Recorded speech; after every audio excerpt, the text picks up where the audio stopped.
ਵਾਹਿਗੁਰੂ ਜੀ ਕਾ ਖਾਲਸਾ ਵਾਹਿਗੁਰੂ ਜੀ ਕੀ ਫਤਿਹ। ਹਮ ਗਰੀਬ ਮਸਕੀਨ ਪ੍ਰਭ ਤੇਰੇ। ਪ੍ਰੋਫੈਸਰ ਬਲਵਿੰਦਰ ਸਿੰਘ ਨੇ ਇਸ ਨੂੰ ਪਾਵਨ ਪੰਕਤੀ ਨੂੰ ਆਧਾਰ ਬਣਾ ਕੇ ਮਸਕੀਨ ਜੀ ਬਾਰੇ ਜੋ ਲਿਖਤ ਲਿਖੀ ਹੈ ਉਹ ਇਹ ਹੈ। ਮਸਕੀਨ ਦਾ ਅਰਥ ਹੈ ਜਿਹੜਾ ਸੁਭਾਅ ਦਾ ਨਿਮਰਤਾ ਵਾਲਾ ਤੇ ਹਲੀਮ ਹੋਵੇ। ਮਸਕੀਨ ਦੀ ਹਲੀਮੀ ਹਿਰਦੇ ਵਿੱਚੋਂ ਉੱਠਦੀ ਹੈ। ਇਹ ਦੁਕਾਨਦਾਰਾਨਾ ਤੇ ਉੱਪਰੋਂ ਓੜੀ ਹੋਈ ਨਹੀਂ ਹੁੰਦੀ। ਮਸਕੀਨ ਗੰਭੀਰ ਹੁੰਦਾ ਹੈ ਤੇ ਡੂੰਘਾ ਹੁੰਦਾ ਹੈ। ਕਬੀਰ ਸਾਹਿਬ ਦਾ ਕਥਨ ਹੈ, ਕਹੋ ਕਬੀਰ ਸ਼ੂਸ਼ਾ ਘੱਟ ਬੋਲੈ, ਭਰਿਆ ਹੋਏ ਸੋ ਕਭੋਂ ਨਾ ਡੋਲੈ। ਭਾਵ ਕਬੀਰ ਸਾਹਿਬ ਕਹਿੰਦੇ ਹਨ ਕਿ ਊਣਾ ਘੜਾ ਬਹੁਤ ਬੋਲਦਾ ਹੈ, ਜੇ ਭਰਿਆ ਹੋਵੇ ਤਾਂ ਉਹ ਛਲਕਦਾ ਨਹੀਂ ਅਤੇ ਡੋਲਦਾ ਨਹੀਂ। ਕਿਸੇ ਕਵੀ ਨੇ ਵੀ ਲਿਖਿਆ ਹੈ, ਖਾਲੀ ਜੋ ਭਾਂਡੇ ਨੇ ਟੱਪਦੇ ਹੀ ਰਹਿੰਦੇ ਨੇ, ਭਰੇ ਜੋ ਹੁੰਦੇ ਨੇ ਸ਼ਾਂਤ ਹੋ ਕੇ ਬਹਿੰਦੇ ਨੇ। ਐਸੇ ਹੀ ਸਨ ਗਿਆਨੀ ਸੰਤ ਸਿੰਘ ਜੀ ਮਸਕੀਨ। ਇਹਨਾਂ ਦਾ ਜਨਮ ਸੂਬਾ ਸਰਹੱਦ ਦੇ ਸਰਹੱਦੀ ਸ਼ਹਿਰ ਬੰਨੂ ਕੋਹਾਟ ਵਿੱਚ ਅੱਜ ਤੋਂ 72 ਸਾਲ ਪਹਿਲਾਂ ਹੋਇਆ। ਕਮਾਲ ਦਾ ਸੰਜੋਗ ਹੈ ਕਿ ਬੰਨੂ ਤੇ ਕੋਹਾਟ ਦੀਆਂ ਖੇੜੀਆਂ ਤੇ ਚੱਪਲਾਂ ਪੈਰੀ ਪਾਉਣ ਵਾਲੀਆਂ ਬਹੁਤ ਹੰਢਣਸਾਰ ਹੁੰਦੀਆਂ ਹਨ। ਧਿਆਨ ਨਾਲ ਦੇਖੀਏ ਤਾਂ ਪਤਾ ਲੱਗਦਾ ਹੈ ਕਿ ਖੇੜੀਆਂ ਜਾਂ ਪਸ਼ੌਰੀ ਚੱਪਲਾਂ ਬੜੇ ਸਾਦਾ ਢੰਗ ਨਾਲ ਬਣਾਈਆਂ ਜਾਂਦੀਆਂ ਹਨ। ਸੱਜੇ ਪਾਸੇ ਵਾਲਾ ਚਮੜਾ ਖੱਬੇ ਪਾਸੇ ਤੱਕ ਲਿਜਾਇਆ ਜਾਂਦਾ ਹੈ ਤੇ ਖੱਬੇ ਪਾਸੇ ਵਾਲਾ ਸੱਜੇ ਤੱਕ। ਸ਼ਾਇਦ ਇਹੀ ਇਸ ਦੀ ਮਜ਼ਬੂਤੀ ਦਾ ਕਾਰਨ ਹੈ ਕਿ ਖੇੜੀ ਇੱਕ ਚਮੜੇ ਦੀ ਬੁਕਲ ਵਰਗੀ ਹੁੰਦੀ ਹੈ ਅਤੇ ਕੋਹਾਟੀ ਚੱਪਲ ਵੱਡੇ ਚਮੜੇ ਨੂੰ ਕੈਂਚੀਨੁਮਾ ਕੱਟ ਕੇ ਸਿੱਧੇ ਜਿਹੇ ਢੰਗ ਨਾਲ ਤਲੇ ਵਿੱਚ ਜੜੀ ਹੁੰਦੀ ਹੈ। ਇਸ ਸਾਦਾ ਜਿਹੀ ਬਣਤਰ ਉੱਤੇ ਸੋਨੇ ਦੀਆਂ ਤਾਰਾਂ ਤੱਕ ਦੀਆਂ ਬਣਤਰਾਂ ਅਤੇ ਬੁਣਤਰਾਂ ਬਣਾਈਆਂ ਜਾਂਦੀਆਂ ਹਨ। ਇੰਜ ਦਾ ਹੀ ਚੱਲਣ ਸੀ ਮਸਕੀਨ ਜੀ ਦਾ। ਨਿਮਰਤਾ ਬੜੀ, ਬੋਲਾਂ ਵਿੱਚ ਮਿੱਠਤ, ਜਿਸ ਨੂੰ ਅੰਗਰੇਜ਼ੀ ਵਿੱਚ ਗਲਿਬ ਆਖਦੇ ਹਨ, ਭਾਵ ਢੁਕਵੀਂ ਗੱਲ ਕਰਨੀ। ਉਹਨਾਂ ਆਪਣੀ ਸ਼ਖਸੀਅਤ ਨੂੰ ਗੁਰਮਤ ਦੀਆਂ ਤਿੱਲੇਦਾਰ ਸੁਨਹਿਰੀ ਤਾਰਾਂ ਜੜੀਆਂ ਤੇ ਸਵਾਰਿਆ ਹੋਇਆ ਸੀ, ਜਿਸ ਨਾਲ ਉਹਨਾਂ ਦੀ ਨਿਮਰਤਾ ਵਿੱਚ ਓਪਰਾਪਨ ਨਹੀਂ ਸਗੋਂ ਇੱਕ ਲਿਸ਼ਕ ਤੇ ਚਮਕ ਹੁੰਦੀ ਸੀ। ਮਸਕੀਨ ਜੀ ਦੀ ਮੁੱਢਲੀ ਪੜ੍ਹਾਈ ਬੰਨੂ ਵਿਖੇ ਹੋਈ। ਉਹਨਾਂ ਕਾਲਜਾਂ ਦੀਆਂ ਕੋਈ ਬਹੁਤੀਆਂ ਡਿਗਰੀਆਂ ਪ੍ਰਾਪਤ ਨਹੀਂ ਸਨ ਕੀਤੀਆਂ, ਪਰ ਨਿਮਰਤਾ ਤੇ ਗੰਭੀਰਤਾ ਵਿੱਚ ਉਹ ਬਹੁਤ ਅੱਗੇ ਤੇ ਡੂੰਘੇ ਚਲੇ ਗਏ ਸਨ। ਪਹਿਲਾਂ ਤਾਂ ਉਹ ਬਹਿਸ ਮੁਬਾਸੇ ਵਿੱਚ ਪੈਂਦੇ ਹੀ ਨਹੀਂ ਸਨ, ਪਰ ਜੇ ਵਿਚਾਰ ਕਰਨੀ ਵੀ ਪਵੇ ਤਾਂ ਉਹ ਉਹਨਾਂ ਦਾ ਚਿੱਤ ਡੂੰਘਾਈ ਵਿੱਚ ਲੱਗਦਾ ਸੀ। ਹਿੰਦੀ ਦਾ ਇੱਕ ਮੁਹਾਵਰਾ ਇਹਨਾਂ ਉੱਤੇ ਠੀਕ ਤੇ ਸੁਲੱਗ ਬੈਠਦਾ ਸੀ, ਗਹਿਰੇ ਪਾਣੀ ਪੈਠ, ਭਾਵ ਇਹ ਗੁਰਬਾਣੀ ਦੇ ਅਰਥਾਂ ਸੰਬੰਧੀ ਵੀ ਕਾਫੀ ਡੂੰਘੇ ਵਿਚਾਰ ਰੱਖਦੇ ਸਨ। ਮਸਕੀਨ ਸਾਹਿਬ ਹਿੰਦੁਸਤਾਨ ਦੇ ਵੱਡੇ ਸ਼ਹਿਰਾਂ ਜਿਵੇਂ ਕਲਕੱਤਾ, ਮੁੰਬਈ, ਦਿੱਲੀ, ਮਦਰਾਸ ਆਦਿ ਵਿੱਚ ਬਾਕਾਇਦਗੀ ਨਾਲ ਜਾਇਆ ਕਰਦੇ ਸਨ।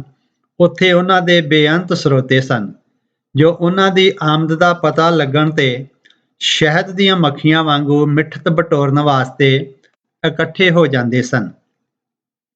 ਕਾਨਪੁਰ ਵੀ ਉਹਨਾਂ ਦਾ ਇੱਕ ਖਾਸ ਪੜਾਅ ਸੀ। ਉਹ ਸਾਫ਼ ਗੱਲ ਕਹਿਣ ਤੋਂ ਡਰਦੇ ਨਹੀਂ ਸਨ। ਸੰਤ ਡੰਮ ਤੇ ਗੁਰੂ ਡੰਮ ਦੇ ਵਿਰੁੱਧ ਡਟ ਕੇ ਬੋਲਦੇ ਸਨ। ਡੇਰਿਆਂ ਵਾਲੇ ਇਸ ਗੱਲ ਨੂੰ ਚੰਗਾ ਨਹੀਂ ਸਮਝਦੇ ਸਨ, ਇੱਕ ਦਵੈਸ਼ ਵਾਲੀ ਗੱਲ ਸਮਝਦੇ ਸਨ। ਕਾਨਪੁਰ ਵਿਖੇ ਵੀ ਕੁਝ ਐਸਾ ਹੋਇਆ। ਸੰਤ ਸੁੰਦਰ ਸਿੰਘ ਜੀ ਦੀ ਗੱਦੀ ਬੜੀ ਸ਼ਰਧਾ ਨਾਲ ਚੱਲ ਰਹੀ ਸੀ। ਗੁਰਦੁਆਰਾ ਕੀਰਤਨਗੜ੍ਹ ਵਿੱਚ ਉਹਨਾਂ ਕਈ ਵਾਰ ਕਈ ਦਿਨ ਲਗਾਤਾਰ ਕਥਾ ਵਾਰਤਾ ਕੀਤੀ। ਇੱਕ ਵਾਰੀ ਕਿਸੇ ਗੱਲ ਤੋਂ ਦੋ ਰਾਏ ਹੋ ਗਈਆਂ, ਫਿਰ ਇਹ ਮੁੜ ਉਸ ਗੁਰਦੁਆਰੇ ਵੜੇ ਹੀ ਨਹੀਂ। ਮਸਕੀਨ ਜੀ ਨੇ ਉੱਥੇ ਇੱਕ ਕਾਰਖਾਨੇਦਾਰ ਅਤੇ ਪੁਰਾਣੇ ਅਕਾਲੀ ਗੁਰਬਚਨ ਸਿੰਘ ਜੀ ਦੀ ਧਰਮਸ਼ਾਲਾ ਨੂੰ ਆਪਣਾ ਟਿਕਾਣਾ ਬਣਾਇਆ। ਸੰਗਤ ਉੱਥੇ ਹੁੰਮ ਹੁਮਾ ਕੇ ਪੁੱਜ ਜਾਂਦੀ। ਕਥਾ ਤੋਂ ਬਾਅਦ ਸਰੋਤੇ ਇਕੱਠੇ ਹੋ ਕੇ ਸਵਾਲ ਪੁੱਛਦੇ। ਮਸਕੀਨ ਜੀ ਗੁਰਮਤ ਅਨੁਸਾਰ ਉਹਨਾਂ ਦੀ ਤਸੱਲੀ ਕਰਾਉਂਦੇ। ਕੋਈ ਜੇ ਆ ਜਾਏ ਤਾਂ ਉਹ ਅੜਦੇ ਨਹੀਂ ਸਨ। ਇੱਕ ਵਾਰੀ ਉੱਥੇ ਧਰਮਸ਼ਾਲਾ ਵਿੱਚ ਪੰਜਾਬੀ ਸਾਹਿਤ ਸਭਾ ਉੱਤਰ ਪ੍ਰਦੇਸ਼ ਦੇ ਸਾਰੇ ਰੁਕਨ ਤੇ ਕਵੀ ਜਨ ਇਕੱਤਰਿਤ ਹੋਏ। ਗੱਲ ਚੱਲ ਪਈ ਕੁਦਰਤ, ਕੁਦਰਤੀ ਹੁਸਨ ਤੇ ਕੁਦਰਤ ਦੇ ਗਲਤ ਦੁਹਾਨ ਸੰਬੰਧੀ। ਉਹ ਆਪਣੇ ਆਪ ਨੂੰ ਕਵੀ ਜਨਾਂ ਦਾ ਸਾਥੀ ਤੇ ਪ੍ਰਸ਼ੰਸਾ ਕਰਤਾ ਮੰਨਦੇ ਸਨ। ਕੁਦਰਤ ਦੇ ਦੋਹਨ ਸੰਬੰਧੀ ਗੱਲ ਚੱਲੀ ਤਾਂ ਮੈਂ ਬੇਨਤੀ ਕੀਤੀ ਕਿ ਇਹ ਠੀਕ ਹੈ ਕਿ ਮਾਂ ਤੇ ਗਾਂ ਨੂੰ ਵਛੜੇ ਤੇ ਬੱਚੇ ਦੁੱਧ ਚੁੰਘਾ ਕੇ ਬਹੁਤ ਆਨੰਦ ਆਉਂਦਾ ਹੈ। ਬੱਚਾ ਚੁੰਘਦਾ ਚੁੰਘਦਾ ਜਦ ਬੜਾ ਖੁਸ਼ ਹੋ ਜਾਂਦਾ ਹੈ ਤਾਂ ਕਿਲਕਾਰੀਆਂ ਮਾਰ-ਮਾਰ ਚੁੰਘਦਾ ਅਤੇ ਬਹੁਤ ਵਾਰੀ ਅਨੁਸ਼ਾਸਨ ਨੂੰ ਉਲੰਘਦਾ ਹੈ। ਦੁੱਧ ਦੀਆਂ ਚੂਲੀਆਂ ਕਰਦਾ ਹੈ। ਮਾਂ ਕਿਸੇ ਹੱਦ ਤੱਕ ਤਾਂ ਬਰਦਾਸ਼ਤ ਕਰਦੀ ਹੈ ਤੇ ਫਿਰ ਬੱਚੇ ਨੂੰ ਛਾਤੀ ਨਾਲੋਂ ਨਿਖੇੜ ਦਿੰਦੀ ਹੈ। ਐਸੇ ਛੱਡੇ ਤੇ ਤਿਆਗੇ ਬੱਚੇ ਦਾ ਮਾਂ ਦੇ ਸਰੀਰ ਦੇ ਹੇਠਾਂ ਆ ਕੇ ਹੀ ਕੁਚਲਿਆ ਜਾਣਾ ਸੰਭਵ ਨਹੀਂ ਹੈ। ਮਸਕੀਨ ਸਾਹਿਬ ਇਕਾਗਰਚਿਤ ਸਰੋਤਾ ਬਣੇ ਹੋਏ ਸਨ ਤੇ ਮੈਂ ਬੋਲਦਾ ਚਲਿਆ ਜਾ ਰਿਹਾ ਸਾਂ। ਮਸਕੀਨ ਜੀ ਆਨੰਦ ਵਿਭੋਰ ਹੋਏ ਕਹਿ ਉੱਠੇ, ਤੁਸੀਂ ਬੜੇ ਸਿਆਣੇ ਹੋ ਜੀ। ਤਾਂ ਮੈਂ ਉੱਤਰ ਦਿੱਤਾ, ਸਿਆਣੇ ਤਾਂ ਉਹ ਹਨ ਜਿਹੜੇ ਸਾਧ ਸੰਗਤ ਵਿੱਚ ਬੈਠਦੇ ਹਨ ਤੇ ਉਹੀ ਸੋਹਣੇ ਹਨ। ਸੇਈ ਸੁੰਦਰ ਸੋਹਣੇ ਸਾਧ ਸੰਗ ਜਿਨ ਬਹਿਣੇ। ਮੈਨੂੰ ਤੇ ਮੇਰੇ ਪਿਛੋਕੜ ਨੂੰ ਉਹ ਚੰਗੀ ਤਰ੍ਹਾਂ ਜਾਣਦੇ ਸਨ। ਬਾਵਜੂਦ ਤਫਰਕੇ ਹੋਣ ਦੇ ਝਗੜੇ ਨਹੀਂ ਸਨ ਪਾਉਂਦੇ। ਉਹਨਾਂ ਦਾ ਸੁਭਾਅ ਸੀ ਮੰਦਾ ਕਿਸੇ ਨਾਲ ਆਖ ਝਗੜਾ ਪਾਵਣਾ। ਉਹ ਗੁਰਮਤਿ ਦਾ ਰਸ ਲੈਂਦੇ ਤੇ ਵੰਡਦੇ ਸਨ। ਜਿਸ ਸੰਬੰਧੀ ਗੁਰੂ ਰਾਮਦਾਸ ਜੀ ਦਾ ਹੁਕਮ ਹੈ, ਹਰ ਪੀਆ ਰਸ ਗਟਕੇ। ਮੈਂ ਕਾਨਪੁਰ ਹੀ ਸਾਂ ਵਿਚਾਰ ਬਣਾਇਆ ਕਿ ਸਤਿਕਾਰਯੋਗ ਵੀਰ ਪ੍ਰਿੰਸੀਪਲ ਸਰਦਾਰ ਸਤਬੀਰ ਸਿੰਘ ਜੀ ਦਾ 10 ਗੁਰੂਆਂ ਦੀ ਜੀਵਨੀਆਂ ਦਾ ਸੈੱਟ ਸੋਨੇ ਦੇ ਡੱਬੇ ਵਿੱਚ ਪਾ ਕੇ ਸਾਧ ਸੰਗਤ ਦੇ ਹਸਤ ਕਮਲਾਂ ਵਿੱਚ ਦਿੱਤਾ ਜਾਏ। ਇਸ ਲਈ ਸ਼ਿਵਾਜੀ ਨਗਰ ਦਾ ਮੈਦਾਨ ਚੁਣਿਆ ਗਿਆ। ਉੱਥੇ ਮੈਨੂੰ ਅਜਿਹੀ ਫੁਰੀ ਕਿ ਮਸਕੀਨ ਜੀ ਤੇ ਸੰਤ ਬਾਬਾ ਮੋਹਨ ਸਿੰਘ ਜੀ ਨੂੰ ਇੱਕੋ ਸਟੇਜ ਤੇ ਬੁਲਾਇਆ। ਦੋਹਾਂ ਨੇ ਕੋਈ ਨਾ ਨੁੱਕਰ ਨਾ ਕੀਤੀ ਤੇ ਇਸ ਮੀਟਿੰਗ ਵਿੱਚ ਆ ਗਏ। ਇਹਨਾਂ ਦੋਹਾਂ ਦੇ ਦਰਮਿਆਨ ਮੈਂ ਆਪਣੇ ਮਿੱਤਰ ਬ੍ਰਿਗੇਡੀਅਰ ਸਰਦਾਰ ਮਹਿੰਦਰ ਸਿੰਘ ਜੀ ਨੂੰ ਬੇਨਤੀ ਕੀਤੀ ਕਿ ਉਹ ਵੀ ਸਭਾ ਵਿੱਚ ਦਰਸ਼ਨ ਦੇਣ। ਮੈਨੂੰ ਬ੍ਰਿਗੇਡੀਅਰ ਸਾਹਿਬ ਬ੍ਰਿਗੇਡੀਅਰ ਨਾਲੋਂ ਸਿੱਖ ਵਧੇਰੇ ਜਾਪਦੇ ਸਨ। ਹੋਇਆ ਇਸ ਤਰ੍ਹਾਂ ਕਿ ਇੱਕ ਵਾਰੀ COD ਦਾ ਗੁਰਦੁਆਰਾ ਬਣਨਾ ਸੀ ਤਾਂ ਇੱਕ ਗਿਆਨਵਾਨ ਗਿਆਨੀ ਜੀ ਨੇ ਬਚਨ ਕਰ ਦਿੱਤਾ ਕਿ ਗੁਰੂ ਨਾਨਕ ਦੇਵ ਜੀ ਤੋਂ ਗੁਰੂ ਅਮਰਦਾਸ ਜੀ ਤੱਕ ਅੱਖਰ ਧਰਮਸ਼ਾਲਾ ਵਰਤਿਆ ਜਾਂਦਾ ਸੀ। ਅੱਖਰ ਗੁਰਦੁਆਰੇ ਦਾ ਇਸਤੇਮਾਲ ਪਹਿਲੀ ਵਾਰੀ ਸ੍ਰੀ ਗੁਰੂ ਅਮਰਦਾਸ ਜੀ ਨੇ ਆਨੰਦ ਬਾਣੀ ਵਿੱਚ ਕੀਤਾ ਹੈ। ਗੁਰਦੁਆਰਾ ਲਾਏ ਭਾਵਨੇ ਇੱਕ ਨਾ 10ਵਾਂ ਦੁਆਰ ਦਿਖਾਇਆ। ਜਦ ਮੇਰੀ ਵਾਰੀ ਆਈ ਤਾਂ ਮੈਂ ਬੜੀ ਨਿਰਭੈਤਾ ਨਾਲ ਸੰਗਤ ਨੂੰ ਬੇਨਤੀ ਕੀਤੀ ਕਿ ਗੁਰੂ ਨਾਨਕ ਦੇਵ ਜੀ ਨੇ ਆਪਣੀ ਬਾਣੀ ਵਿੱਚ ਸਿੱਖਾਂ ਨੂੰ ਗੁਰਦੁਆਰੇ ਨਾਲ ਵਿਆਹੇ ਹੋਣ ਦਾ ਹੁਕਮ ਦਿੱਤਾ ਹੈ। ਭਾਵ ਸਿੱਖ ਦੀ ਗੁਰਦੁਆਰੇ ਨਾਲ ਪੱਕੀ ਤੇ ਅਟੁੱਟ ਸਾਂਝ ਹੈ। ਗੁਰੂਦੁਆਰੇ ਹਮਰਾ ਵਿਆਹ ਜੇ ਹੋਆ ਜਾਂ ਛੋ ਮਿਲਿਆ ਤਾਂ ਜਾਣਿਆ। ਆਸਾ ਮਹਿਲਾ ਪਹਿਲਾ ਗੁਰੂ ਗ੍ਰੰਥ ਸਾਹਿਬ ਜੀ ਦੇ ਅੰਗ 351। ਗੱਲ ਸਪਸ਼ਟ ਸੀ, ਅਰਥ ਉਸ ਤੋਂ ਵੀ ਸਪਸ਼ਟ ਸਨ। ਸੰਗਤ ਵਿੱਚ 3-4 ਨਾਮਵਰ ਰਾਗੀ, ਵੱਡੀਆਂ ਫੀਤੀਆਂ ਵਾਲੇ ਮਿਲਟਰੀ ਦੇ ਅਫਸਰ, ਸ਼ਹਿਰ ਦੇ ਨਾਮ ਨਿਹਾਦ ਅਮੀਰ ਠੇਕੇਦਾਰ ਤੇ ਦੂਜੇ ਧਰਮਾਂ ਦੇ ਬੰਦੇ ਵੀ ਬੈਠੇ ਸਨ। ਬ੍ਰਿਗੇਡੀਅਰ ਸਾਹਿਬ ਨੇ ਮੈਨੂੰ ਬਹੁਤ ਪਿਆਰ ਕੀਤਾ ਤੇ ਗੁਰੂ ਨਾਨਕ ਦੇਵ ਜੀ ਤੇ ਗੁਰੂ ਅਮਰਦਾਸ ਜੀ ਦੇ ਬਚਨਾਂ ਤੇ ਵਿਚਾਰਾਂ ਕੀਤੀਆਂ ਤਾਂ ਉਹ ਗੰਭੀਰ ਤੇ ਹਲੀਮ ਹੋ ਗਏ। ਇਸ ਸਮੇਂ ਮਸਕੀਨ ਜੀ ਦੇ ਇਲਾਵਾ ਸੰਤ ਬਾਬਾ ਮੋਹਨ ਸਿੰਘ ਜੀ, ਬ੍ਰਿਗੇਡੀਅਰ ਸਾਹਿਬ, ਕੁਝ ਹੋਰ ਅਫਸਰ ਤੇ ਕੰਟਰੈਕਟਰਾਂ ਤੋਂ ਇਲਾਵਾ ਮਸ਼ਹੂਰ ਰਾਗੀ ਸੁਰਜੀਤ ਸਿੰਘ ਜੀ ਦਰਦੀ ਵੀ ਸਨ। ਮੇਰੇ ਉੱਤੇ ਬ੍ਰਿਗੇਡੀਅਰ ਸਾਹਿਬ ਦੀ ਨਿਰਭੈਤਾ ਦਾ ਬੜਾ ਅਸਰ ਸੀ। ਉਹਨਾਂ ਨੇ ਆਪਣੇ ਦਫ਼ਤਰ ਵਿੱਚ ਆਪਣੀ ਕੁਰਸੀ ਦੇ ਪਿੱਛੇ ਗੁਰੂ ਗੋਬਿੰਦ ਸਿੰਘ ਜੀ ਦੇ ਬਚਨ ਚਮਕਦਾਰ ਫੱਟੀ ਉੱਤੇ ਲਿਖ ਕੇ ਲਾਏ ਹੋਏ ਸਨ। ਦੇਹ ਸ਼ਿਵਾ ਬਰ ਮੋਹਿ ਹੈ, ਸ਼ੁਭ ਕਰਮਨ ਤੇ ਕਬਹੂ ਨਾ ਟਰੋ, ਨਾ ਡਰੋ ਅਰਸੋਂ ਸੋ ਜਬ ਜਾਏ ਲਰੋ, ਨਿਸ਼ਚੈ ਕਰੇ ਆਪਣੀ ਜੀਤ ਕਰੋ, ਅਰ ਸਿਖਾਓ ਆਪਣੇ ਹੀ ਮਨ ਕਾਓ, ਇਹ ਲਾਲਚ ਹਉ ਗੁਣ ਤਾਉ ਉਚਰੋ, जब आव की अवध निदान बने, अत ही रण में तब जूझ मरो। ਗੁਰੂ ਗੋਬਿੰਦ ਸਿੰਘ ਜੀ ਦੇ ਬਚਨਾਂ ਦੀ ਸਪਸ਼ਟ ਸਮਝ ਆ ਰਹੀ ਸੀ ਕਿ ਇਹ ਸ਼ੁਭ ਕਰਮ ਹੀ ਕਰਨੇ ਹਨ, ਡਰਨਾ ਵੀ ਨਹੀਂ। ਦੁਸ਼ਮਣ ਨਾਲ ਲੜਨਾ ਵੀ ਹੈ, ਅੜਨਾ ਵੀ ਹੈ। ਨਿਸ਼ਚੇ ਕਰਕੇ ਜਿੱਤ ਵੀ ਪ੍ਰਾਪਤ ਕਰਨੀ ਹੈ।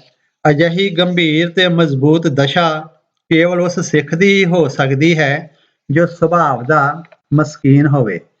ਇਹ ਸਾਰੇ ਵਿਦਵਾਨ ਸਿਰ ਕੱਢ ਬੰਦੇ ਸਣੇ ਵੀਰ ਸਰਦਾਰ ਸਤਬੀਰ ਸਿੰਘ ਜੀ ਦੇ ਉਸ ਵਿਸ਼ੇਸ਼ ਇਕੱਤਰਤਾ ਵਿੱਚ ਸ਼ਹਿਰ ਦੇ ਪਤਵੰਤਿਆਂ ਦੇ ਦਰਮਿਆਨ ਸਜੇ ਹੋਏ ਸ਼ਾਬਾਸ਼ ਤੇ ਵਧਾਈਆਂ ਲੈ ਰਹੇ ਸਨ। ਲੋਕ ਇਤਿਹਾਸ ਦੀਆਂ ਪੁਸਤਕਾਂ ਹੱਥੋਂ ਹੱਥੀ ਲੈ ਰਹੇ ਸਨ, ਪਰ ਹੱਥੀਂ ਕੋਈ ਨਹੀਂ ਸੀ ਪੈ ਰਿਹਾ। ਸਭਨਾਂ ਦੇ ਹੱਥ ਜੁੜੇ ਹੋਏ ਸਨ ਤੇ ਗੁਰੂ ਅਰਜਨ ਦੇਵ ਜੀ ਦੇ ਸੁਭਾਅ ਕਲ ਜੋੜ ਕਰ ਸੁਜਸ ਵਖਾਣਿਓ ਦਾ ਚਾਨਣ ਮਾਣਿਆ ਜਾ ਰਿਹਾ ਸੀ। ਇਹ ਗੱਲ 1981 ਦੇ ਸ਼ੁਰੂ ਦੀ ਹੈ।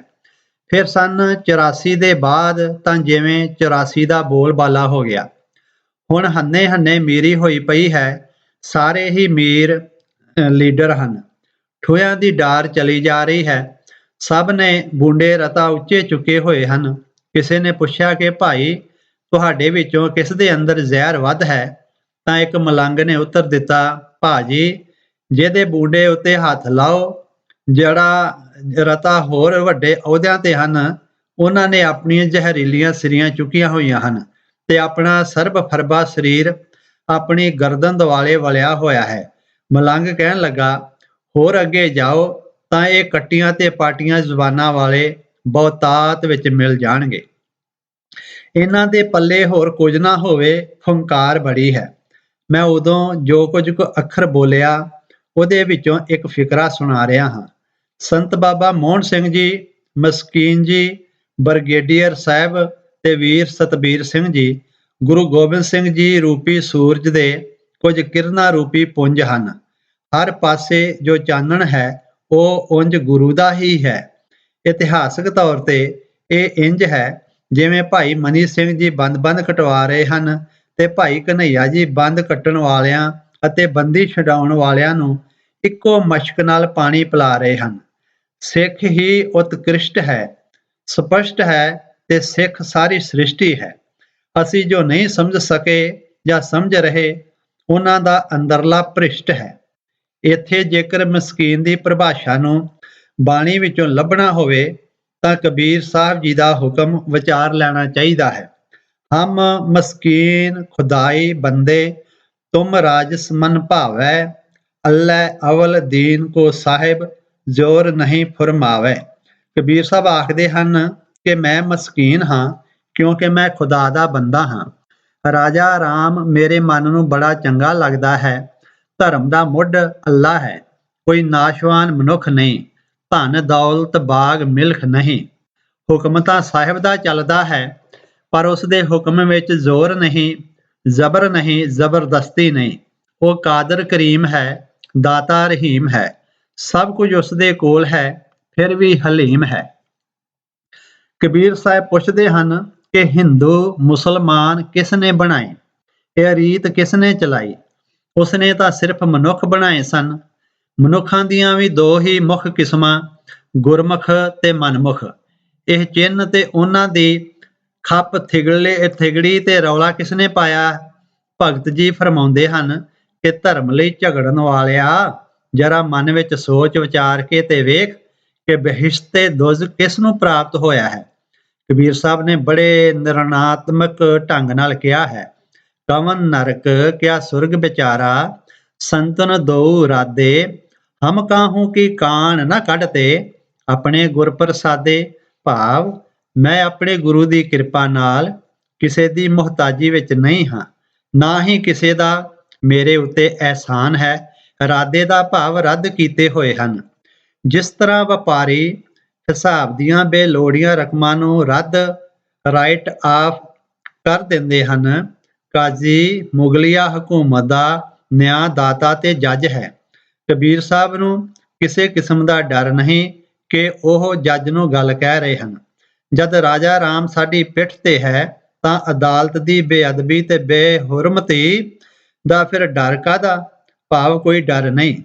ਕਬੀਰ ਸਾਹਿਬ ਕਾਜ਼ੀ ਨੂੰ ਕਹਿ ਰਹੇ ਹਨ ਕਿ ਤੂੰ ਅਨਿਆਈ ਹੈ, ਤੂੰ ਕਿਹੜੀ ਉਲਟੀ ਗਿਣਤੀ ਪੜ੍ਹੀ ਹੈ ਤੇ ਕਿਹੜਾ ਉਲਟਾ ਮੰਤਰ ਪੜ੍ਹਿਆ ਹੈ ਕਿ ਬੇਕਸੂਰਾਂ ਦਾ ਇਸ ਪ੍ਰਕਾਰ ਕਤਲੇਆਮ ਕਰੀ ਜਾ ਰਿਹਾ ਹੈ।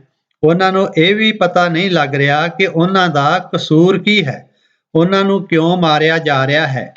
ਹਿੰਦੂ ਤੁਰਕ ਕਹਾਂ ਤੇ ਆਏ, ਕਿਨ ਇਹ ਰਾਹ ਚਲਾਈ, ਦਿਲ ਮੈਂ ਸੋਚ ਵਿਚਾਰ ਕਵਾਦੇ, ਭਿਸ਼ਤ ਦੋਜ ਕਿਨ ਪਾਈ, ਕਾਜੀ ਤੈ ਕਵਨ ਕਤੇਬ ਬਖਾਨੀ, ਪੜਤ ਗੁਣਤ ਐਸੇ ਸਭ ਮਾਰੇ, ਕਿਨਹੂ ਖਬਰ ਨਾ ਜਾਨੀ।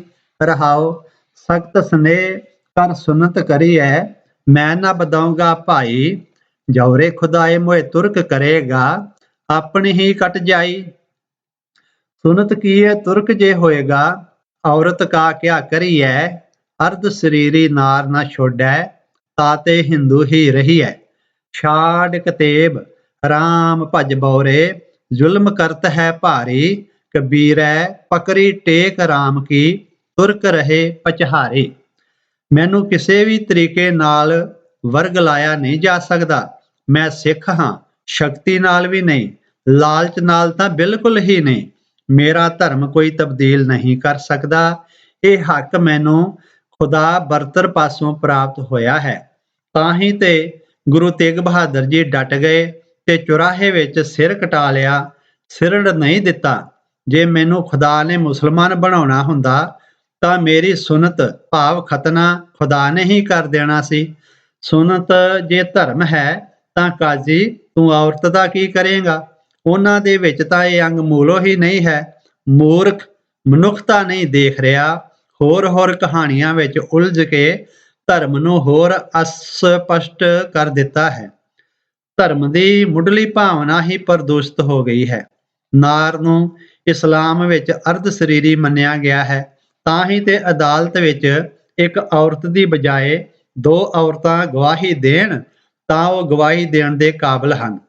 ਕਾਜ਼ੀ ਮੇਰੀ ਜਾਨ ਛੱਡ, ਮੈਂ ਹਿੰਦੂ ਹੀ ਚੰਗਾ ਹਾਂ। ਇੱਥੇ ਕਬੀਰ ਜੀ ਦਾ ਜ਼ੋਰ ਹਿੰਦੂ ਤੇ ਨਹੀਂ ਹੈ, ਸਗੋਂ ਸਾਰਾ ਜ਼ੋਰ ਖੁਦਾ ਦੀ ਕਰਨੀ ਉੱਤੇ ਹੈ ਕਿ ਜੋ ਉਸਨੇ ਮੈਨੂੰ ਬਣਾਇਆ ਹੈ ਉਹੀ ਭਲਾ ਹੈ। ਇਹੀ ਵਸਫ ਸਰੀਰ ਅੰਦਰ ਕੇਸਾਂ ਦਾ ਹੈ। ਅਸੀਂ ਤਾਂ ਹੀ ਤਾਂ ਰੋਜ਼ ਅਰਦਾਸ ਕਰਦੇ ਹਾਂ ਕਿ ਸਿੱਖਾਂ ਨੂੰ ਸਿੱਖੀ ਦਾਨ, ਕੇਸ ਦਾਨ, ਰਹਿਤ ਦਾਨ, ਵਿਵੇਕ ਦਾਨ, ਵਸਾ ਦਾਨ, ਭਰੋਸਾ ਦਾਨ, ਦਾਨਾ ਸਿਰ ਦਾਨ, ਨਾਮ ਦਾਨ। श्री अमृतसर साहिब जी के दर्शन इशनान। पाठक विद्वान पाठक जनों, ਅੰਮ੍ਰਿਤਸਰ ਤੋਂ ਭਾਵ ਹੈ ਅਕਾਲ ਪੁਰਖ, ਅੰਮ੍ਰਿਤਸਰ ਤੋਂ ਭਾਵ ਹੈ ਗੁਰੂ, ਅੰਮ੍ਰਿਤਸਰ ਦਾ ਭਾਵ ਹੈ ਖਾਲਸਾ। ਕਬੀਰ ਸਾਹਿਬ ਜੀ ਨੇ ਨਿਸ਼ਕਰਸ਼ ਰੂਪ ਵਿੱਚ ਦਿੱਤਾ ਹੈ ਕਿ ਇਹ ਪਾਗਲ ਇਨਸਾਨ, ਕਿਤਾਬਾਂ ਨੂੰ ਛੱਡ, ਰਾਮ ਦਾ ਭਜਨ ਕਰ, ਉਸ ਨਾਲ ਲੋ ਲਾ, ਤੂੰ ਭਾਰੀ ਜ਼ੁਲਮ ਕਰ ਰਿਹਾ ਹੈ। ਇਸ ਦਾ ਲੇਖਾ ਕਿੱਥੇ ਦੇਵੇਂਗਾ? ਕਬੀਰ ਨੇ ਤਾਂ ਰਾਮ ਦਾ ਆਸਰਾ ਫੜਿਆ ਹੈ। ਨਾਮ ਨਿਹਾਇਤ ਮੁਸਲਮਾਨ ਖਾਮਖਾਹ ਹੀ ਜੀਵਨ ਧਾਰਾ ਨੂੰ ਗੰਦਾ ਤੇ ਪ੍ਰਦੁਸ਼ਤ ਕਰੀ ਜਾ ਰਹੇ ਹਨ। ਗੁਰਮਤ ਦਾ ਸਾਰਾ ਜ਼ੋਰ ਰਾਮ ਜੀ ਨਾਲ ਜੋੜ ਲਾਉਣ ਤੇ ਹੈ। ਉਸ ਨੇ ਸਾਨੂੰ ਆਪਣੇ ਰੂਪ ਵਜੋਂ ਬਣਾਇਆ ਹੈ। ਉਹ ਸਾਡਾ ਬਾਪ ਹੈ, ਅਸੀਂ ਉਸ ਦੇ ਬੇਟੇ ਹਾਂ। ਫਿਰ ਉਸ ਦੇ ਅਸਲੀ ਬੇਟਿਆਂ ਵਾਲੀ ਗੱਲ ਕਰੀਏ, ਨਹੀਂ ਤਾਂ ਗੁਰੂ ਨਾਨਕ ਦੇਵ ਜੀ ਦੇ ਸ਼ਬਦਾਂ ਵਿੱਚ ਅਸੀਂ ਬੇਜਾਤ ਕਹਿਲਾਵਾਂਗੇ, ਭਾਵ ਅਸਲ ਦੇ ਬੱਚੇ ਨਹੀਂ ਆਖੇ ਜਾਵਾਂਗੇ। ਹੁਕਮ ਹੈ ਚੱਕ ਛੋਡੀ ਸਹਿਸਾ ਨਹੀਂ ਕੋਏ, ਬਾਪ ਦਿਸੈ ਵੇ ਜਾਤ ਨਾ ਹੋਏ। ਇਸ ਪ੍ਰਕਾਰ ਮਸਕੀਨ ਦਾ ਭਾਵ ਗਰੀਬ ਨਹੀਂ, ਸਗੋਂ ਨਿਮਰਤਾ ਵਿੱਚ ਰੱਜਿਆ ਹੋਇਆ ਇੱਕ ਅਮੀਰ ਪੁਰਖ ਹੈ। ਐਸੇ ਹੀ ਸਨ ਮਸਕੀਨ ਜੀ। ਉਹਨਾਂ ਨੇ ਗੁਰਮਤਿ ਦੇ ਸੰਦੇਸ਼ ਨੂੰ ਜੀਵਨ ਵਿੱਚੋਂ ਭਿੰਨ-ਭਿੰਨ ਉਦਾਹਰਨਾਂ ਲੈ ਕੇ ਲੋਕਾਂ ਤੱਕ ਪਹੁੰਚਾਇਆ। ਸੰਨ 1984 ਵਿੱਚ ਜਦ ਸਰਕਾਰੀ ਦਹਿਸ਼ਤ ਅਤਿਅੰਤ ਫੈਲ ਗਈ ਸੀ, ਆਪ ਉਹ ਆਤੰਕਕਾਰੀ ਸੀ ਅਤੇ ਸਿੱਖਾਂ ਦਾ ਦੂਜਾ ਨਾਂ ਆਤੰਕਵਾਦੀ ਰੱਖ ਦਿੱਤਾ ਸੀ। ਉਦੋਂ ਮਸਕੀਨ ਜੀ ਤੇ ਪ੍ਰੋਫੈਸਰ ਦਰਸ਼ਨ ਸਿੰਘ ਜੀ ਸ਼ੇਰ ਵਾਂਗ ਅੰਗੜਾਈ ਲੈ ਕੇ ਉੱਠੇ ਤੇ ਸਾਰੀ ਕੌਮ ਨੂੰ ਭੈ ਮੁਕਤ ਕਰਨ ਦਾ ਫੈਸਲਾ ਕੀਤਾ। ਉਹ ਇਤਿਹਾਸ ਉੱਤੇ ਇੱਕ ਆਪਣੀ ਕਿਸਮ ਦੀ ਆਪ ਛਾਪ ਬਣ ਗਏ ਸਨ। ਇਹ ਲਿਖਤ ਪ੍ਰੋਫੈਸਰ ਬਲਵਿੰਦਰ ਸਿੰਘ ਜੀ ਦੀ ਹੈ, ਜੋ ਪ੍ਰਿੰਸੀਪਲ ਸਤਬੀਰ ਸਿੰਘ ਜੀ ਦੇ ਛੋਟੇ ਭਰਾ ਹਨ। ਵਾਹਿਗੁਰੂ ਜੀ ਕਾ ਖਾਲਸਾ, ਵਾਹਿਗੁਰੂ ਜੀ ਕੀ ਫਤਿਹ।